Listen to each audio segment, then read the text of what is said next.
A very good evening, viewer, and you're most welcome to the Nilecast only on West Nile Television, where we give you the daily news bulletins of the day. Every day from 7 p.m. to 8 p.m. My name's Okumringa Christine. Before we dive into any of the stories this evening, let's have a look at what's happening in the headlines tonight. In the headlines tonight, bees attack domestic animals, injuring 2 people in Panyimuru sub-county.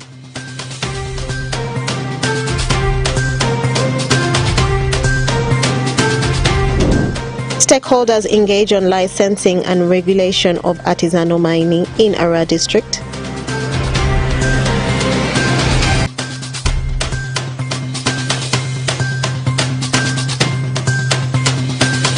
And Koboko Hospital receives CCTV cameras to beef up security. This and more in the Nilecast News Bulletin.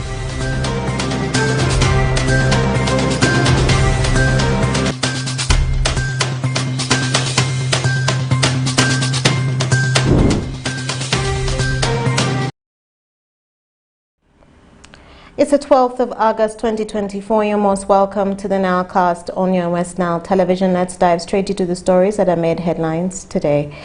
At least 7 goats have been confirmed dead and 2 people critically injured after wild bees attacked people and the livestock at Boro Central East Village in Panyimuru sub-county. Alfred Jawok reports. At least 7 goats have been confirmed dead and 2 people are critically injured after wild bees attacked Boro Central East Village, Panyimuru Sub-County, Pakwach District. The incident happened on Sunday, 11th August 2024, as wild bees displaced from their habitat began attacking domestic animals at home. Eric Kayomto, a resident of Boro Trading Center and the owner of the animals who survived the attack, said he tried to protect his livestock, but the wild bees are relentless. He added that 7 goats have been confirmed dead after the incident and 2 people are critically admitted at Panyimuru Health Center 3 for treatment.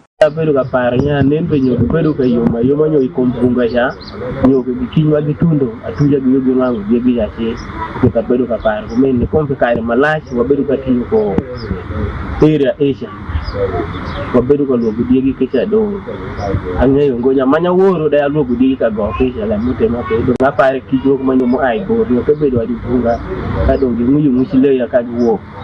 Similarly, Sabina Titipacho, 78-year-old woman who witnessed the incident, narrated how she survived the attack. According to Sabina, she was at home with her grandchildren when the wild bees attacked them, killing 7 goats. Alwo budiel ana Sabina. Ikum yen kaja cha te yen. Don kamalwo budiel agama duogo madaro gi agama duogo pacho. Kayori nge yiki shako yuang matek kuredu matek awiya moko dong binu wanya min kayom to diele to kishimondi kom gibe nego giba ana shako ngwe lendu nya beringo kayo ko tienda magor ngwe tiringere dengo awok esha kijupong wiya amula nika mula kijugam kayo shinga The attack intensifies, animals suffer, and Kayomto Eric seeks for help and calls upon experts, beekeepers to collaborate, find a solution. The 2 other victims admitted at Panyimuru Health Center 3 have been identified as Mercy Kayany, 13 years, and Joseph Mungudi, 12 years of age, and they are all recovering well. Alfred Jawok, West Nile TV, Nilecast. The Ministry of Energy and Mineral Development, together with the Ara District Local Government, held a sensitization and consultative engagement on the artisanal mining to ensure regulation of medium and large-scale artisanal miners' preservation of the environment, and the government's provision of other technical support to the miners. Take a look. Stakeholders in the West Nile region have raised concerns of failure of artisanal mining licensing due to the lack of specific areas of operations assigned to miners, thus leading to a rat form of mining operations. This was revealed by Agnes Alaba, the Commissioner in charge of regulating and licensing mining activities, who represented the State Minister for Energy and Mineral Development, Honorable Nyamutoro, during the sensitization and consultative meeting on artisanal mining, which brought together miners from the different parts of the West Nile region to ascertain knowledge of artisanal mining at Arua District Hall in Arua City. Agnes Salaba, the Commissioner in charge of regulation and licensing in the Ministry of Energy and Mineral Development, in an interview with the press, further stated that the purpose for this engagement is to ensure organization and regulation of artisanal miners' preservation of the environment, and the government's provision of necessary technical support to the miners. The main issue is about the areas of their operations. One of the key challenges of artisanal miners is licensing. Most of them would want to be licensed, but they do not have specific areas to operate, so they scatter everywhere and operate in a rat form. So the main drive is to have them settle in specific zones so that we can see the impact that that sector has in the country. We know their contribution and the challenges.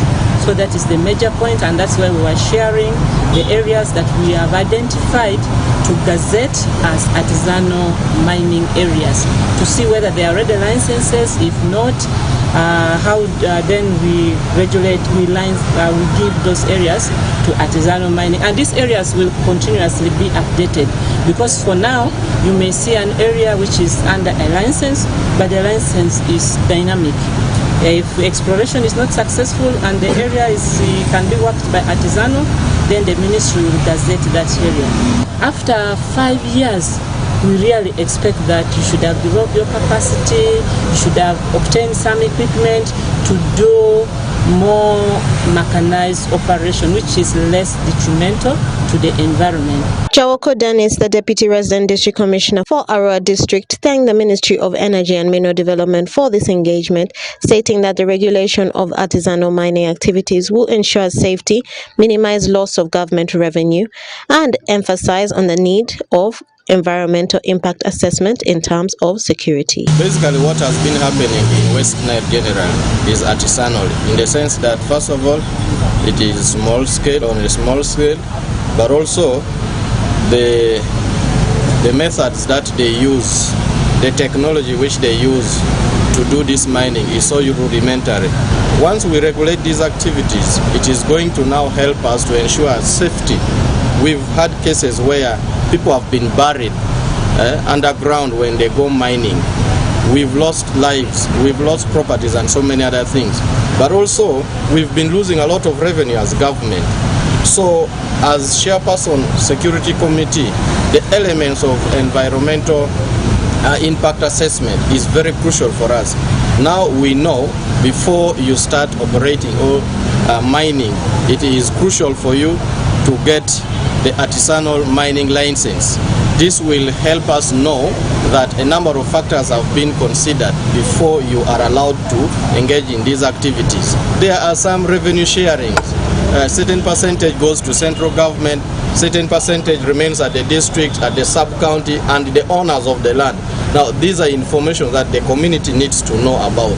But also, it is important for us to know that most people have been engaged in this, others have been wanting to engage in this, but there has been no proper guidelines on how to do this.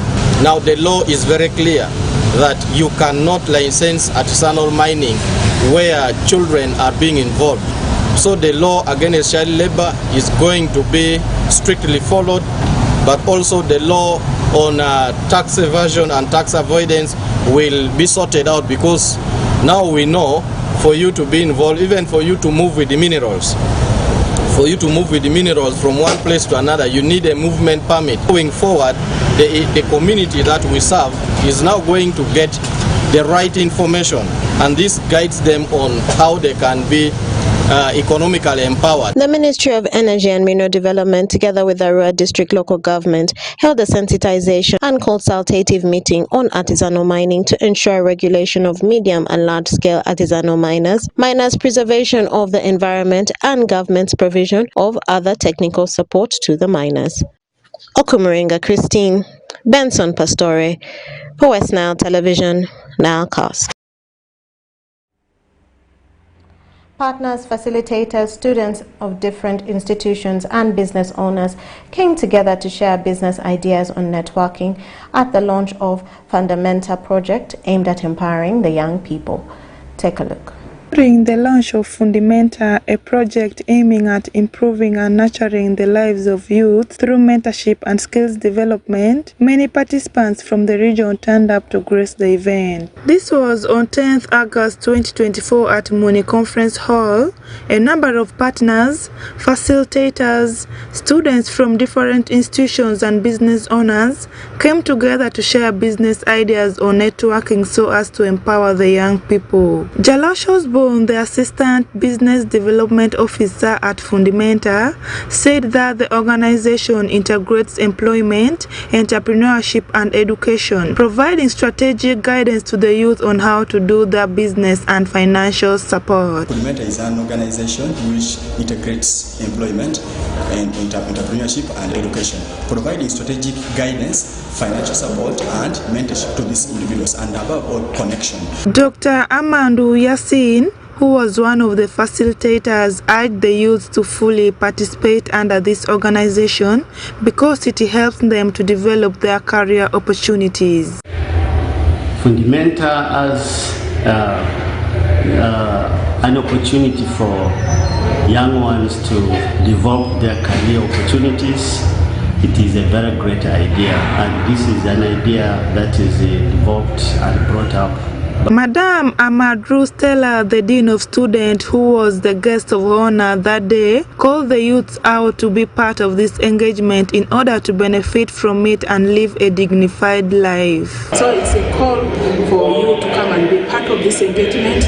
MONI, by its mandate, is to have a community engagement, and so we want you to be part of this engagement and benefit from some of this initiative and innovation so that you are able to live that dignified and fulfilling life. Umita Rita Pony, who was one of the female participants and an overall winner of personal branding event, said she was excited of winning an award and getting a certificate, and thanked Fundamenta for empowering the youth and urged them to continue doing the same. I am so excited that I won an award and also walked away with a certificate. I would like to say thank you Fundamenta for empowering the young entrepreneurs and encourage you to continue doing so that they don't give up on their dreams. Ratibo Lomo, a male participant and a winner as well, was so grateful upon winning the award and called the youths out to pick up from there because Fundamenta is the only way to go. And I'm very grateful from today's Fundamenta launching, and as one of the benefits, of course, I've won a cash bonus and a certificate of participation. So I'm very grateful, and I'm calling upon all the youth, everybody around the world to pick up from here. Fundamenta is the way to go because the world is all about connections. It's all about someone who can nurture you, because a single cell cannot do anything. So Fundamenta is an organization formed by a group of West Nile in the diaspora with the aim to offer business, employment and knowledge by nurturing and networking with the youth in order to improve their livelihood. Kashirot Fancy, West Nile Television, Nilecast. Moving on to Koboko District, there was excitement among the different stakeholders, among whom include the staff, community members and leaders, among others, at Koboko General Hospital on the 9th of August 2024, following the handover of 52 pieces of CCTV cameras by Lamungo Foundation as a solution to the rising cases of insecurity in the health facility. Take a look. Well-wishers under Lumago Foundation on the 9th of August 2024 have rushed the rescue of Koboko General Hospital by donating 52 pieces of CCTV cameras costing more than 40 million to address the insecurity cases at the health facility. This follows the recent spate of insecurity cases registered at the health facility. For instance, earlier this year where a newborn baby was stolen, and efforts to rescue the baby are still ongoing till date. To this effect, a team from Lumago Foundation, a non-government organization formed by family members from within the district, have handed 52 pieces of CCTV cameras to the health facility to help in addressing this concerns. According to Aite Patricia, a daughter to the late Major General Isaac Lumago, who served as the Chief of Staff under the Idi Amin regime, the family behind the initiative, in a speech read by Ayume Moses, says that the donation is to support the community members. It's our hope that the cameras will go a long way in improving and provision of safety measures, lead to efficiency and position our healthcare provisions among the best in the country. It is our agenda that we support humanity and put smiles on those who can't help themselves. Our effort is not in any taking away the responsibility of the stakeholders, including the government and the local government, but to supplement their effort. Around April, March 29th, when we lost a baby from Komoko General Hospital, it took time to follow up the suspects. So there was nothing to identify that there was this suspect who entered the hospital because there were no gadgets. Abiriga Ugosona Leonzi, the director of the hospital, is hopeful that the cameras will address the rising cases of insecurity at the health facility. As you are aware that we had an ambulance who packed a cigarette from the hospital and bypassed the gate. And again, we had that challenge of the stolen baby, which the issue is still with the police, and with some small issues which we have also reported to police, like one of the workers was also got thrown a mattress on top of the fence outside, where the person was also identified, and from which the issue was also reported to police. And I'm sure with all these upcoming challenges with the porous fence, the coming in of the CCTV cameras will help to address some of these challenges. Similarly, Dennis Oloya, the acting Koboko District Health Officer, lauded the Lumago Foundation for donating the CCTV cameras. We are grateful and happy for the persons who are behind the idea, which has eventually now given birth to actually the cameras. But we know that there are still more other steps to take, especially to do with the installation, training of the officers to be able to use it correctly, print out or have the recording played back, and through the office of the cow and the technical guide of the officer who is in charge of IT, will be able to have the different spots allocated, and the technical persons who is going to be responsible to install it, then will be able to do that, and we'll be able to have at least some security additional to the human resource security that we have at the gate. Meanwhile, M. Mitala, the Koboko Resident District Commissioner, blames the recent cases of insecurity to a number of factors, as he appealed to the Chief Administrative Officer to expedite the process of fencing the facility and also to have constant power supply to run the cameras. Anybody can access this hospital from any point. From any point. This fence here has very many holes in it. And last year, this hospital had some money for fencing, for patching the fence. But the procurement process was very long. I want you to tell me how we can navigate around it, and we have this urgently done with the available resources they have. Two, while you are going, these cameras would not be useful if you don't have light. So I want this hospital lit as a matter of urgency. The 52 pieces of CCTV camera worth more than 40 million donated by Lumago Foundation will be installed to monitor both the indoor and outdoor activities taking place at the health facility. Farish Majid, Okumuringa Christine, West Nile TV, Nilecast. The pupils in Moyo district have been urged to be God-fearing, stay in school and love sports so as to be successful in life. This urge was made by Honorable Alero Tom Azad, the Member of Parliament for Moyo West County, during the closure of the district primary ball games over the weekend. Take a look.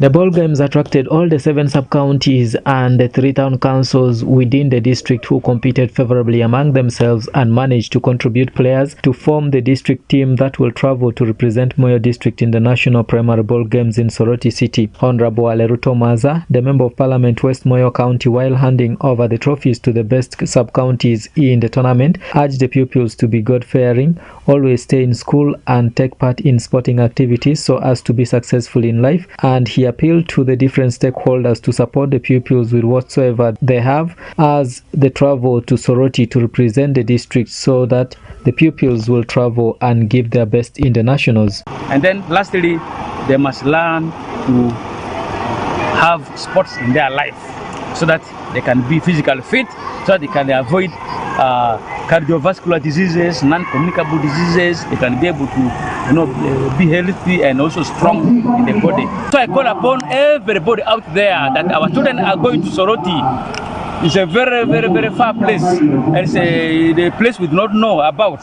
So we need to make them comfortable wherever they are going. They should stay in one place and not roam around. By helping them, let's help them. Honorable Andrew Richard Opeli, the Vice Chairman, Local Council 5 Moyo District, said as a district their plan is to promote sports and urge the sports officers to instill the sports knowledge in the young ones so that they will be able to put the name of Moyo District on the map through sporting activities. Barely 2 weeks ago, in the office of the Education Department, I encouraged some officials of the district who are the sporting officers. I told them to ensure that they should not be selfish. They should also instill their knowledge of sports to these young children who are coming, because this is our future generation, so that sports doesn't die in our country. Mr. Dema Wilson, the district sports officer, said from the just concluded ball games, they managed to draw some lesson, which is early preparation of the pupils in the different fields of sports, saying embarking on early preparations will always give them the much needed results. Early preparation of our learners in ball games or in academics will always give you good results. It is so good we should work hand in hand. You cannot work in isolation. You need to involve everyone to come on board. I'm also appealing to all our parents that it is our role to make sure the child is supported from grassroots. Put some pair of boots to this child. Give at least a pair of shoes.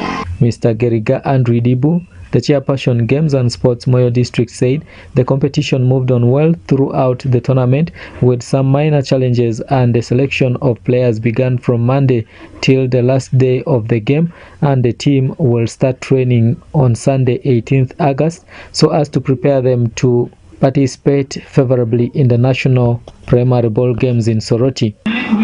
Discipline of the participants was also good. Discipline of city officers was also good. Only that will be isolated cases which are minor, and it is always there. It's just that people complain, say certain things which are not expected, but all things went on well.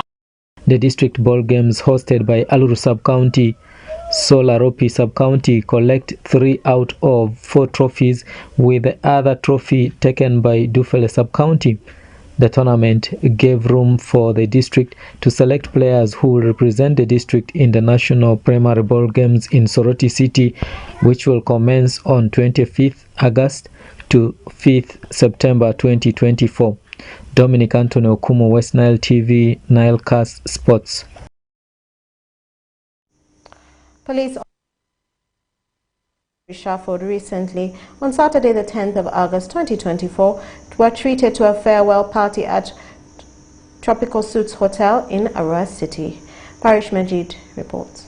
Following the major reshuffle by the new Inspector General Police Abbas Biagagaba upon taking over office from Martin Okoth Ochola in the middle of this year, the changes as well affected West Nile Sub-Region, where a number of senior officers got promoted and transferred to new locations and for other duties as well. The affected officers from the region include the Assistant Commissioner of Police Eddie Surun Joji, who has been the Regional Police Commander, promoted to oversee the affairs of private security organization at the headquarters, as Dennis Ochama, who has been his deputy takes over. Senior Superintendent of Police Josephine Anguchia, the former police public relations officer, also got affected as the office is now waiting for a pronouncement of who her replacement will be, as she will be heading for a senior command course in peace and conflict studies after 13 years of service. Others also got reshuffled in the transfers as Senior Superintendent of Police Akais Patel, who has been the Regional Crimes Intelligence Officer, who got moved to Bukade North, and he is replaced by Superintendent of Police Moses Ojok from Bukade North, and Superintendent of Police David Mugenyi, the Regional ICT Officer, replaced by Senior Superintendent of Police John Bosco Serunjoji, the former District Police Commander for Bunibujo. In order to accord a decent send-off to the transferred officers and also to welcome the newcomers to the region, the family members, the business community, the police fraternity and sister agents joined the officers for a colorful party at Tropical Suits Hotel in Arua City. Josephine Anguchia, the former police public relations officer for Western Region, says the party is to interface formally with the members. Many times officers sneak. They don't have such a kind of sitting where they sit and share with friends, with colleagues, with stakeholders. But I'm happy that we, the team who are leading the region, we have been able to have this opportunity to sit together with you, interface, share, and then live happily. Assistant Commissioner of Police Eddie Serunjoji, the outgoing regional police commander, attributes his successful stay in the region to teamwork. Guest of honor, I wouldn't have managed to work in this region. First of all, my narrow was not taught to me very good to back. So he from back five teacher Uganda. So I therefore with very difficult. And I not found people who are easy to approach and easy with information. That's how, sir, we've managed this week. Meanwhile, Clement Aluma, the chairperson of Western Press Association, the umbrella body that brings together journalists in the region, appreciates the outgoing team for the cordial relationship.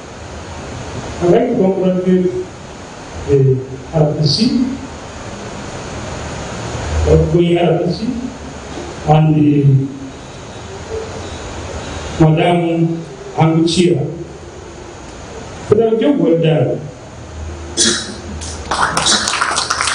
We have had a very, very close relationship with her, and she has made our work very easy. Of course, we pray that wherever she is going, we wish her well. At the same time, we also want to say that whoever is going to replace her should be like her or work better than her. But also we know that she has done very good work. Honorable Bigo Mario Kania, the State Minister for Lands and Urban Development, who was the chief guest at the function in Arua City at Tropical Suits Hotel, asked the incoming officers to work closely with the citizens. Make sure the police services go down to the grassroots. Let the people feel that the police are friendly forces. I do not want to see a situation where when a person sees a policeman coming, he runs away. You learn how the UPDF has been doing it. Now people don't run away from the UPDF in Uganda, do they?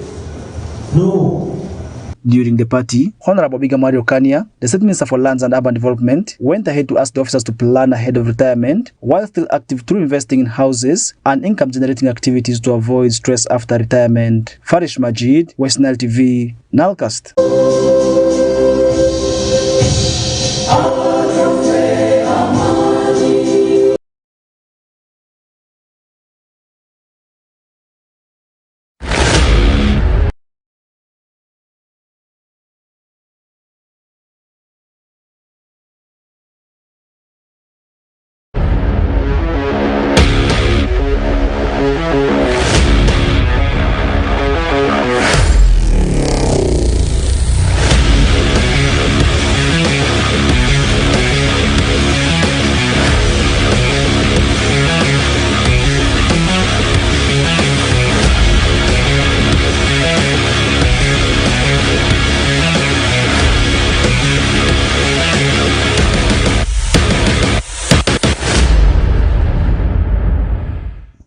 Welcome back from the weekend. My name is Oraku Benson Pastore. This is West Nile Television, and it's a Nilecast program called News Program, and I am coming up with what is happening in the world of sports. I can confirm to you the new season of English Premier League is final bouncing back 2024/2025 season, and at the same time, FIFA Super 8 still continues. And you know what? Vanda Metropolitan Club, that's Atletico Madrid, they have already completed the signing of Julian Alvarez from the team of Manchester City. Let's start it within the country of Uganda before we jet abroad and talk about some of the stories. I can confirm to you, as I said earlier on, FIFA Super 8 has already reached to the finals, and the finals shall be played on 31st of this particular month. And the year is 2024. We are already into the month of August. And based on the games that we have played over the weekend, the Venoms, Vipers, of course, had to beat that Uganda Crane Select side by 1-0. It needed Alan Okele's goal in the extra time to see that Vipers, of course, had to win the game over Uganda Crane Select side. Meanwhile, on the other side, Bull went on to edge out Airtel Chitara by 1-0. And then KCCA played into a barren draw with the team of Maroons. Then KCCA winning it in the penalty shootout, which ended by 4-2. That was in classification match. And also in another classification match, we saw Jogos, that's the team of Sports Club Villa, playing out a 2-2 tie there. And then Sports Club Villa winning it in the penalty shootout over the team of Maroons. That is what is happening in the world of FIFA Super 8. Let's drop that one there without wasting time. Let's talk about the biggest story which happened over the weekend. It's all about Community Shield, which happened in Manchester Derby between Manchester United and Manchester City. The full time of that game ended in 1-1, and it had to go up to penalty shootout, whereby we saw Manchester City beating Manchester United in the spot kick, which ended by 7-6 there.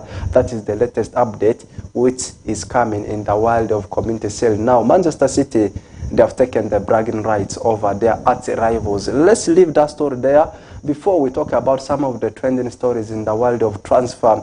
Let me quickly update you with the fixtures that are set to be played over this weekend. I know if you are a fan of English Premier League, you should be smiling. Officially, it's commencing on Friday, on 16th, with one game on the card, as Manchester United will have to be maintaining Old Trafford as they take on Fulham, the Cottagers, and this game will be at 10 p.m. East African time. Then, reaching on Saturday, Ipswich Town, one of the newly promoted sides into the league, Ipswich Town, they will be welcoming Liverpool. Liverpool under new manager called Slot. Jurgen Klopp is no longer the head coach of Liverpool. That game will be at 5 p.m.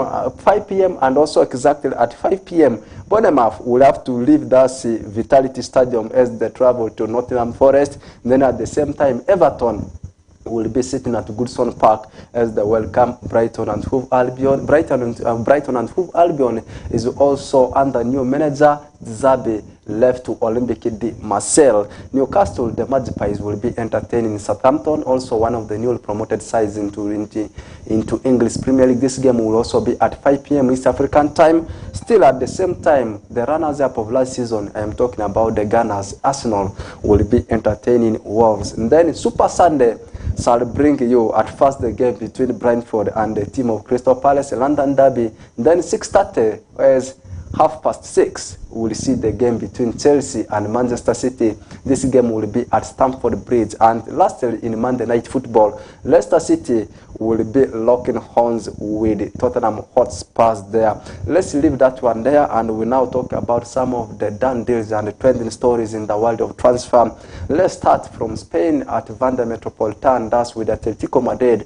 I can confirm to you, Atletico Madrid, they have already completed the signature of Julian Alvarez from Manchester City, believed to be at a fee of £81 million there. This is a player who joined Manchester City from River Plate in 2021, and he has gone on to win a treble with Manchester City, winning Carabao Cup by then, not Carabao Cup, rather FA Cup, winning UEFA Champions League and also English Premier League, and he has scored so many goals for the team of Manchester City. Now officially as a player for Atletico Madrid, he becomes the second player from English soil to join that Atletico Madrid. Also, away from that story, I can also confirm to you Newcastle, they are still in struggle to lure the services of Crystal Palace defender Maki Guehi, and they have prepared the third bid believed to be around £60 million. Remember, the recent bid, which was rejected by Crystal Palace, was £50 million. They have added 10 to make a total of £60 million, and we are following the story whether this one will yield fruit for the team of Newcastle. This is a defender who joined Crystal Palace from the team of Chelsea way back in 2021 rather, and he has gone on to have 111 appearances for the team of Crystal Palace. Let's drop that one there. A bad omen for the fans of Kati Zuma and also the player himself, as his move to United Arab Emirates club, that's Sabab Al Ahil, failed at the door after him failing medicals there.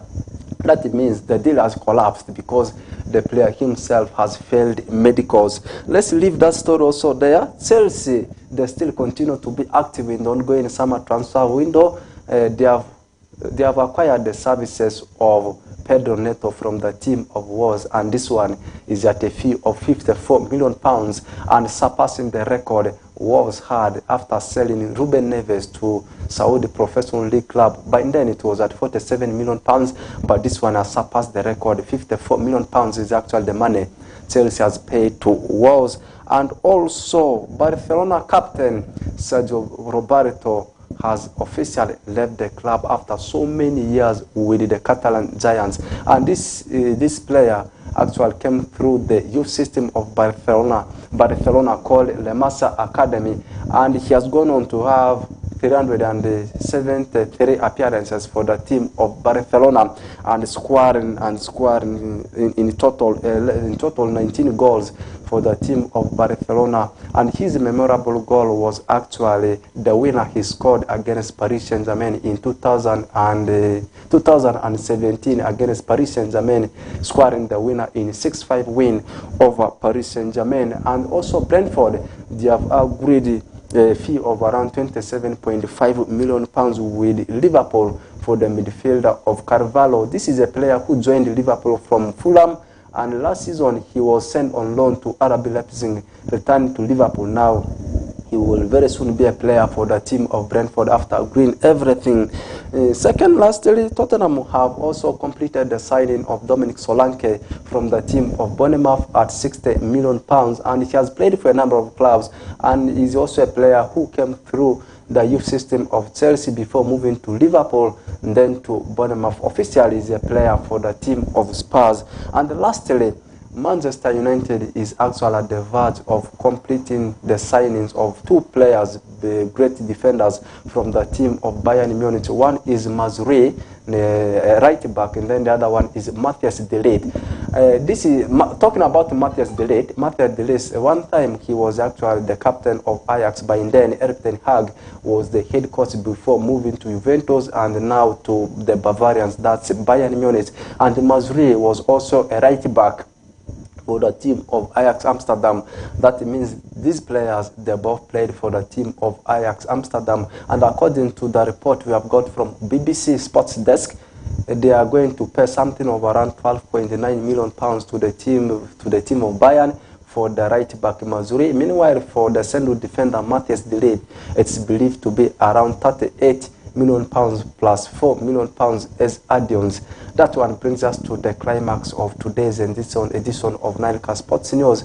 I am out of the studio. Let's link up again tomorrow.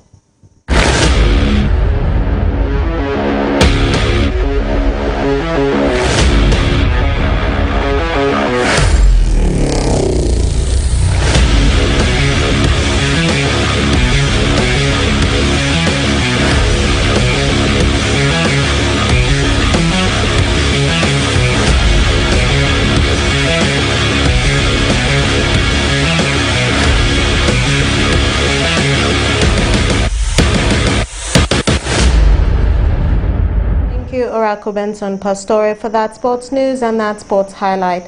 That marks the end of